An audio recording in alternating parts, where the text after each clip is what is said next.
एक टाइम था जब बॉलीवुड में अंडरवर्ल्ड का राज चलता था। छोटा राजन, अबू सलेम, दाऊद इब्राहिम, ये नाम जो थे अंडरवर्ल्ड की दुनिया में काफ़ी मशहूर थे और इन लोगों का एक वक्त था जब रुतबा रौब और इन लोगों का डर जो है बॉलीवुड के अंदर बैठा हुआ था। कभी ये लोग पैसे मांगते, कभी रंगदारी मांगते, कभी मारने की धमकी देते, कभी सुपारी किलिंग होती, कभी गैंग वॉर होता, कभी शूट आउट होता। हर तरह का अपराध इन लोगों के दौर में हुआ। लेकिन अब ये दौर ख़त्म हो चुका है। अब बॉलीवुड में कामयाबी, तरक्की और अच्छी अच्छी फिल्में बन रही हैं। लेकिन इन सब के बीच अब एक ऐसा दौर आ चुका है जहां पर फिर से जुर्म ने बॉलीवुड में दस्तक दी है। अपराध की दुनिया से एक नाम उभर कर सामने आया, लॉरेंस बिश्नोई। और इसी गैंग के, लॉरेंस बिश्नोई के जो गैंग के लोग हैं, अब इन लोगों ने बॉलीवुड को टारगेट बना लिया है। बॉलीवुड को वो लोग खुलेआम धमकी दे रहे हैं। धमकी क्या दे रहे हैं कि वो उनको सीधी सीधी चेतावनी दी जा रही है। दरअसल अब एक जो नया खतरा है, वो नया चेहरा है और जो नया नाम है डर का, वो नाम है लॉरेंस बिश्नोई और उसकी गैंग का। सलाखों के पीछे है वैसे लॉरेंस बिश्नोई। फिलहाल अभी जो है वो साबरमती जेल में बंद है। लेकिन सलाखों के पीछे होने के बावजूद उसका खौफ और उसका पहरा बॉलीवुड के हर निर्माता निर्देशक तक पहुंच चुका है। इतना ही नहीं, 15 दिन में बॉलीवुड के 3 बड़े नामों को धमकाया जा चुका है। इनमें एक फिल्म स्टार रणवीर सिंह है, जिन्हें 3 दिन में दो बार ऑडियो नोट से धमकाया गया है। दूसरा नाम है निर्माता निर्देशक रोहित शेट्टी का। 14 दिन पहले उनके घर पर गोलियां चली थी, जो शेट्टी टावर है वहां पर। और उसके बाद अब रणवीर के साथ उन्हें भी धमकी मिली है। साथ ही साथ आपको बता दूं, सलमान खान के जो बहनोई हैं और एक्टर हैं आयुष शर्मा को प्रोटोन मेल के जरिए धमकी भरा एक ईमेल मिला है। इसके पीछे भी लॉरेंस बिश्नोई गैंग ही बताया जा रहा है। सलमान खान को तो काफ़ी दिनों से बार बार धमकियां मिलती आई हैं। शुरुआत काले हिरन मामले से हुई थी, फिर तो एक सिलसिला था जो चल पड़ा। सलमान खान के जो घर है उसके ऊपर गोलीबारी भी हुई, गोली चलाई गई और उनको जान से मारने की भी प्लानिंग की गई थी। लेकिन वक्त रहते पुलिस ने जो अपराधी थे उनकी कोशिश को नाकाम कर दिया था। इस पूरे मामले में आपको बताऊं, अक्टूबर 2024 में सलमान खान को दो बार धमकियां मिली थी। बाबा सिद्दीकी की हत्या को भी सलमान खान की दोस्ती से जोड़कर देखा जा रहा है। साथ ही साथ मैं आपको बता दूं, जो ऑडियो रोहित बॉक्सर का वायरल हुआ है, उस ऑडियो में भी साफ तौर पर यह कहा जा रहा है कि सलमान खान का जो भी साथ देगा उसको छोड़ा नहीं जाएगा। जो भी सलमान खान के साथ काम करेगा, चाहे वो छोटा एक्टर हो या बड़ा एक्टर हो, अपनी मौत की खुद जिम्मेदार होगा।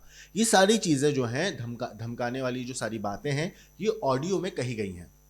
लेकिन आपको बता दूं, गैंगस्टर लॉरेंस बिश्नोई और उसके गैंग को गंभीरता से उस वक्त लिए जाने लगा था जब इस गैंग ने पंजाब के सुपरहिट सिंगर माने जाने वाले सिद्धू मूसेवाला हत्याकांड की जिम्मेदारी ली थी। दरअसल 29 मई 2022 को पंजाब के मानसा में सिद्धू मूसेवाला को 19 से 24 गोलियां जो है वो मारी गई थी।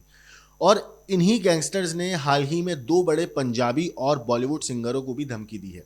साथ ही साथ आपको बता दूं, बी प्राक को भी धमकी देकर 10 करोड़ रुपए मांगे गए थे। बॉलीवुड अभिनेत्री दिशा पाटनी के बरेली के घर पर भी फायरिंग की जा चुकी है।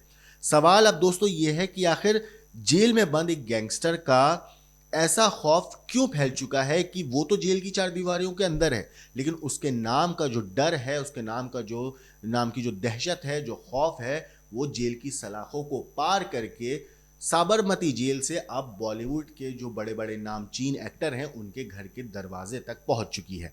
जेल वो आखिर वो कैसे जेल में रहकर फिरौती का गैंग चला रहा है, ये भी अपने आप में एक बहुत बड़ा सवाल है।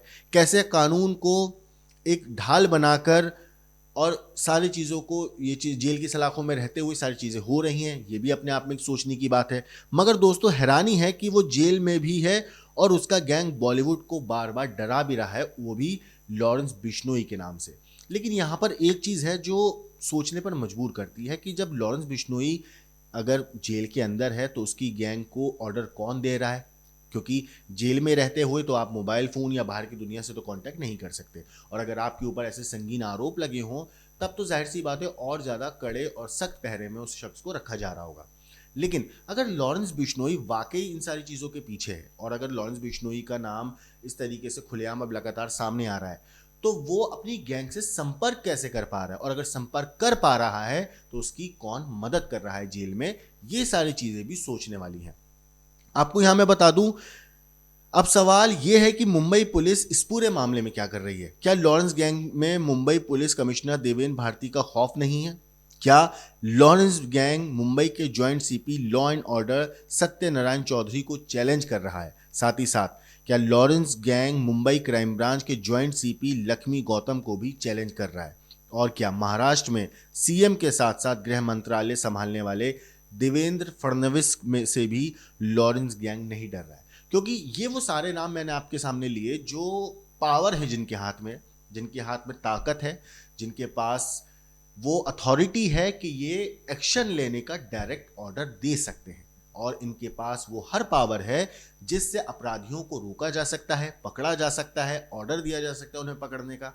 लेकिन इन सब के इस पावर होने के बावजूद अगर इस तरीके से खुलेआम धमकियों का एक ऑडियो वायरल होता है, धमकियां दी जाती हैं, चलिए धमकियों को अगर हम साइड भी कर दें, गोली चलती है किसी भी बॉलीवुड, जैसे सलमान खान के घर पे गोली चली, साथ ही साथ रोहित शेट्टी के घर पे गोली चली, अगर यूं कहूं कि रणवीर सिंह को इस तरीके से धमकी मिली, तो अगर इतनी ताकत होने के बाद, इतनी सारी चीज़ें होने के बाद अगर इस तरीके से ये लोग खुलेआम आकर बाकायदा ऐसे गोलीबारी करते हैं, गोली चलाते हैं, फायरिंग करते हैं और भाग जाते हैं, तो अगर इनमें इतनी हिम्मत आ रही है तो जाहिर सी बात है इन्हें कानून का खौफ नहीं है, इन्हें पुलिस का डर नहीं है। तो इस पूरी चीज़ के ऊपर पुलिस को अपनी छवि सुधारने के लिए और अपनी जो सुरक्षा के दावे हैं कि वो कितनी सिक्योर हाईटेक पुलिस है, उन सारे दावों को वाकई में असलियत में साबित करने के लिए कोई ना कोई एक्शन लेना अब ज़रूरी है। साथ ही साथ आपको बता दूं, अगर वाकई लॉरेंस बिश्नोई गैंग मुंबई में बॉलीवुड सेलिब्रिटीज़ को लगातार धमकियां भेज रहा है, रंगदारी मांग रहा है, तो इसकी जिम्मेदारी सीधे सीधे इन सब की ही बनती है, क्योंकि ये सारे वो अधिकारी हैं, ये सारे वो ऑफिसर्स हैं जिनके पास, जैसे मैंने बताया, पावर है। और अगर इनके होते हुए, इस पोजीशन के होते हुए, इस ताकत के होते हुए, इस पावर के होते हुए अगर इस तरीके से नामचीन हस्तियों को, सेलिब्रिटीज़ को खुलेआम धमकियां मिल रही हैं, तो ये अपने आप में एक अलार्मिंग सिचुएशन है। यहाँ पर आपको और सबको सोचने की ज़रूरत है, मुझे भी सोचने की ज़रूरत है कि क्या वाकई इस तरीके की धमकियां जो ये मिल रही हैं, क्या ये आम जनता के लिए खतरनाक नहीं है? क्योंकि आज अगर एक बड़े नामचीन शख्स को उस तरीके से धमकी मिली है, कल को अपराधियों का खौफ जो होता वो तो और बेखौफ हो जाएंगे, किसी भी आम इंसान को टारगेट कर सकते हैं। तो ऐसी सिचुएशन में पुलिस को सख्त कदम उठाने पड़ेंगे। साथ ही साथ आपको बता दूं, इस पूरे मामले में हैरानी तो ये है कि लॉरेंस बिश्नोई गुजरात के साबरमती जेल में है और उसके गुर्गे दुनिया भर से रंगदारी का एक पूरा रैकेट चलाते हैं, पूरा काम संभालते हैं। अलग अलग देशों में उसके जो साथी हैं वो बैठे हुए हैं और वहाँ से कॉल, मैसेज, ईमेल और इस तरीके से रंगदारी अलग अलग लोगों से वसूली जाती है। इन पर ना तो किसी को कंट्रोल है और ना ही उन तक पकड़ है। साथ ही साथ आपको बता दूं, इस गैंग पर हत्याएं, अपहरण, हत्या की कोशिश और रंगदारी के करीब 80 मामले दर्ज हैं। लेकिन जो शख्स मेन है, जिसके नाम से गैंग चलता है, लॉरेंस बिश्नोई, वो तो जेल में बंद है। तो फिर उसके जो साथी हैं उनको ऑर्डर कौन दे रहा है? ये अपने आप में सवाल है। फिलहाल स्टोरी में इतना ही। इस पूरी चीज के ऊपर आपकी क्या कुछ राय है, कमेंट करके जरूर बताइएगा। लेकिन आखिर में आपको मैं सुनाता हूं वो ऑडियो जिसमें लॉरेंस बिश्नोई गैंग का जो साथी है रोहित, वो किस तरीके से पूरी बात अपनी उसने ऑडियो में रिकॉर्ड करके भेजी, किस तरीके से धमकी दी, क्या कहा, पूरी बात हो गया है।